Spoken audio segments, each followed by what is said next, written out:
Hey you guys, welcome back to Lisa and Company, where we are going to do 3 more Dollar Tree fall DIYs today.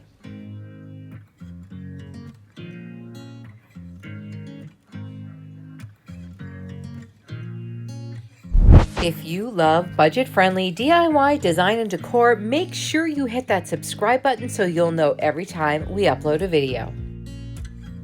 Today, we are going to be using a whole bunch of these 5-part pumpkin signs from Dollar Tree and so many different papers and napkins and tablecloths and decals. This is going to be so much fun, you guys. So what are we waiting for? Let's get started. I'm going to use one of the 5-part signs, this home decal, and a Dollar Tree frame. Don't concentrate too much on this one because I do swap it out shortly. All right, first order of business is to get all of these staples out, and there are a lot. Then I'm going to go ahead and give this entire thing a coat of white paint.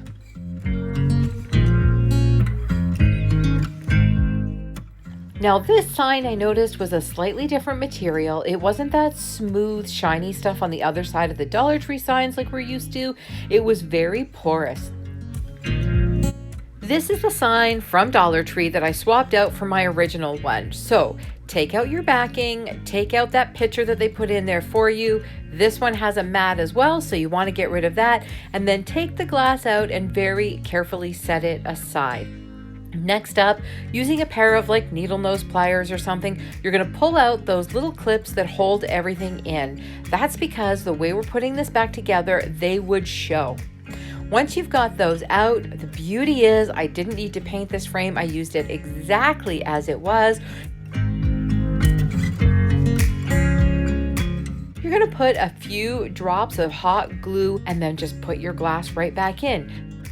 Make sure when you're doing this not to press on the glass. It is so thin and it breaks so easily.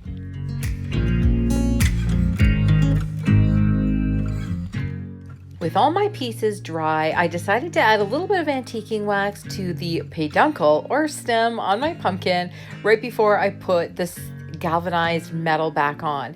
Now I popped that off and I cleaned it with some Goo Gone to make sure there was no glue residue, and it just goes on really well. I'm just going to use some large craft sticks and hot glue to reattach my pumpkin together. I'm not worried about having any spaces in it because I'm still going to have those indentations, and this pumpkin almost looks like shiplap.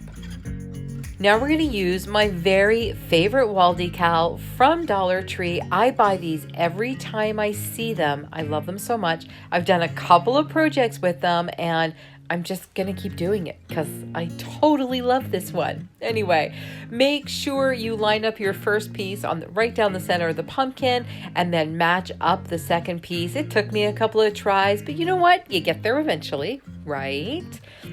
And then just smooth it out with your fingers. I find most of these wall decals pretty good. If they feel like maybe they were a little older, then I'll put a coat of Mod Podge over top, but I didn't need to for this one. To raise this up a little bit and make it sit clear of the frame and give it lots of dimension, I'm going to use a few of my tumbling tower blocks before I attach that to the glass. Here's one of the tricks I've learned. When you have to put something together that doesn't typically stick, like you're putting hot glue on metal or glass, put it on the opposite surface, because if you put it on the metal or glass, it instantly starts to harden up and then it's not going to have the same adhesion. Let's put some really pretty fall greenery, leaves, and a couple of flowers on this, again, just to give it more dimension. And I love the way this came out with a beautiful farmhouse vibe. To hang it up, I'm using some of my leftover hanging basket chain, and I'm just going to cut that down so I only have 2 pieces instead of 3 and make it a little bit shorter so I can hang it. And this will look like just another part of that awesome farmhouse vibe.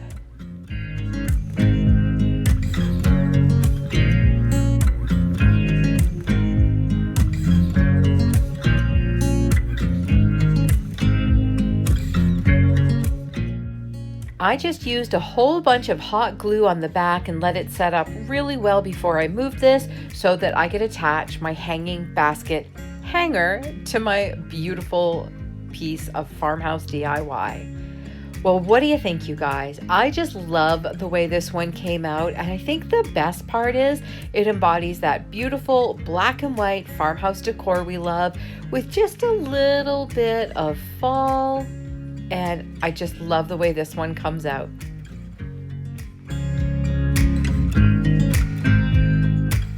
I have another one of the Dollar Tree 5-part pumpkin signs, and I've already taken it apart. This time I'm going to be peeling off that front layer and using it that way. I've got some Dollar Tree white wrapping paper, and we're going to cover the pumpkin in that instead of painting it. I've also got a beautiful Dollar Tree tablecloth and a Dollar Tree candlestick. First things first, get all of that paper off. This one came off pretty easily. Now, I want this pumpkin to be a little bit smaller, so I'm just going to mess around and decide which pieces I'm going to take out until I get the perfect shape. This stuff is actually really easy to cut, so once I have it stuck together with a couple of popsicle sticks, I'm just going to recreate my sides, and then using a really cool pair of bandage shears, I'm going to trim that out, sand it, and attach my white paper. So we've got the base of this project all ready to go.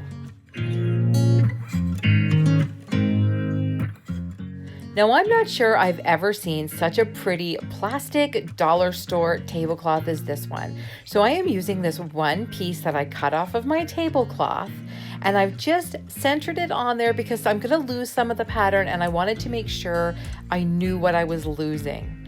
Now I'm just using my Dollar Tree glue stick, and I'm putting it on half of the pumpkin, which is covered in that white paper, and now I'm just gonna stick down my tablecloth. And this stuff is really, really thin, so smooth it out, and actually it is a fantastic piece to work with. I've never done it before, and I will be keeping my eyes open for cool Christmas ones this year.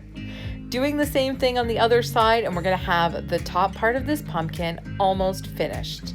Just trim it out after that, and then using that good old technique with a dollar store sanding block, I'm just going to get rid of all those edges, and I love what a clean finished edge you get from using that.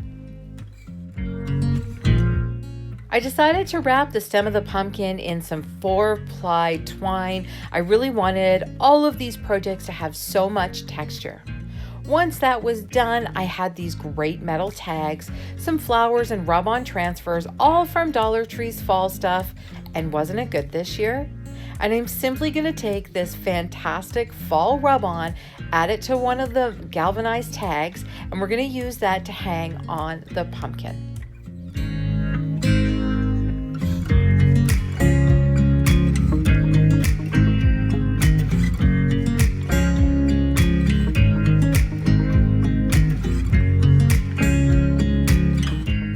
I decided to use some of this double-sided foam tape. It's been sitting in my craft stash forever from Dollar Tree on the back of that galvanized tag, and that's how I'm going to mount it right there on the pumpkin. Again, this way we're lifting it up and creating tons of dimension.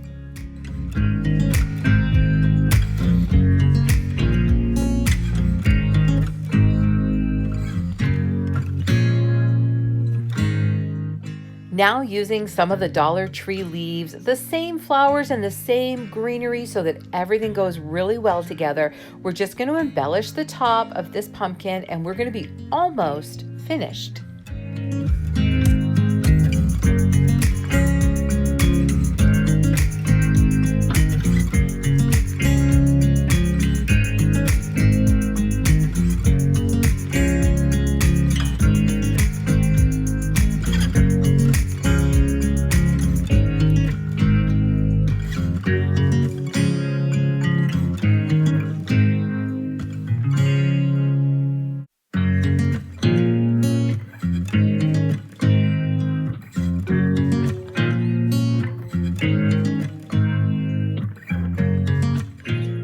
Now remember that Dollar Tree candlestick? I took it outside and gave it a coat of white spray paint. Now before I attach my tumbling tower blocks to the top, I give it a good sand because I find it works so much better when you're using your E6000 and hot glue mix if you're doing it on a raw surface versus one that's painted. Then I'm going to take a couple of tumbling tower blocks that I built up to create a little base and stick it right on there. That's what we're going to use to hold the pumpkin onto the candlestick. I'm just going to use some high temp hot glue to attach these together, and we are done.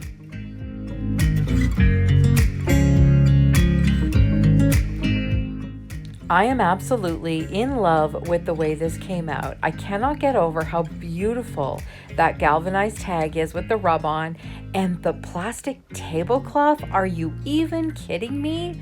You guys, this one's not for me. It's going to my friend Anne as well as the next one, and I hope she loves it as much as I do. Okay, this time we're using 2 of the Dollar Tree 5-part signs, tons of different Dollar Tree napkins, bags, papers, you name it. If it was orange, I grabbed it. So I've got these signs all taken apart, including taking those galvanized parts off. And now what I'm going to do is decide how these pumpkins are going to go together. Just like we've done before, I'm going to take a piece or 2 out until I have the right size and shape pumpkin, then stick them all together with popsicle sticks, and then we're going to cover these up. And boy, are we going to cover these up. We're just going to redraw those sides in a nice pumpkin-shaped curve, break out those banded shears, get them all trimmed up, a slight sand just to make sure they're nice and smooth, and we'll be ready for the next step.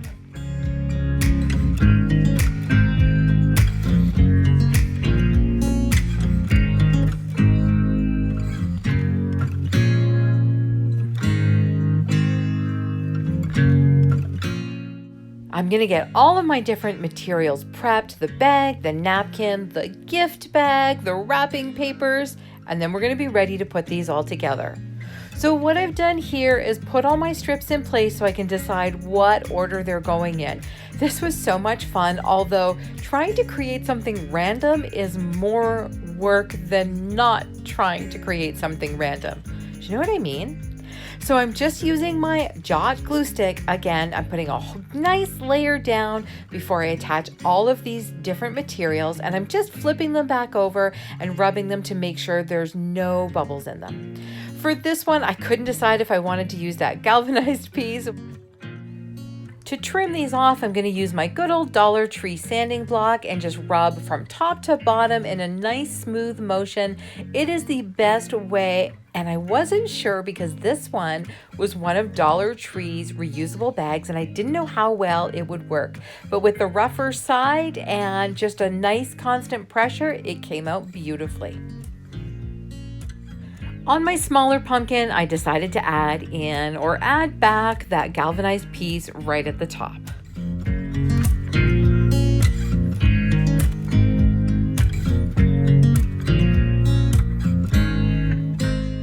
We're going to go ahead and put these together with the popsicle sticks, and while you're watching that, look at those patterns on the other pumpkin. I absolutely am loving the way this is coming together.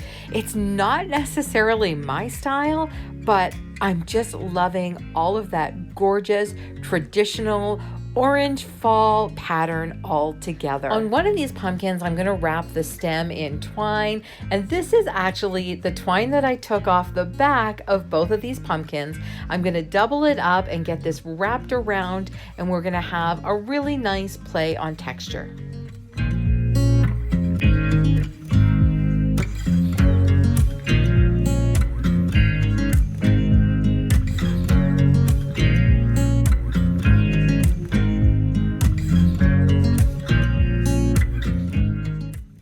Decided to use my brush that was almost dry and just use what little bit of white paint was on there to drag and dry brush across all the orange papers and materials. I wasn't trying to make it toned down. I just wanted to give it a really nice aged look. Then we're going to use the same florals and greenery that we have all along so we have a beautiful set when it's all finished. I wanted these pumpkins to be a standing project so that they would look great on a shelf or a tabletop. And I had a scrap of wood that I got from a friend. I used a little bit of the antiquing wax on it, and then all we're gonna do is attach a few of the tumbling tower blocks to the back of each of the pumpkins and use those to attach to that piece of wood to make this standing sign.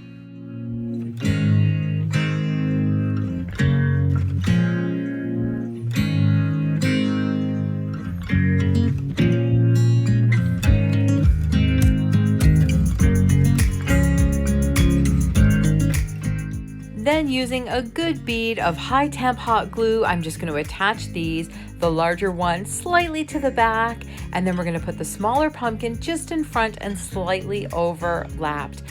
I am losing my mind over this one. Like I said before, orange is not necessarily the place I go for fall, but wow, I'm a little bit jealous that I'm sending these ones out to Anne's place.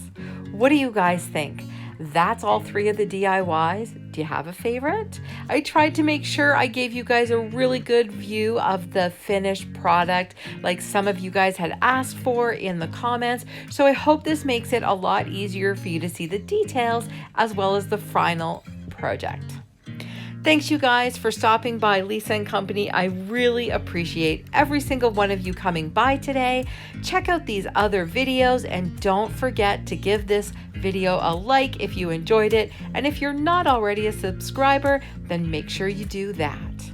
Thanks for stopping by, you guys. We'll see you in the next video.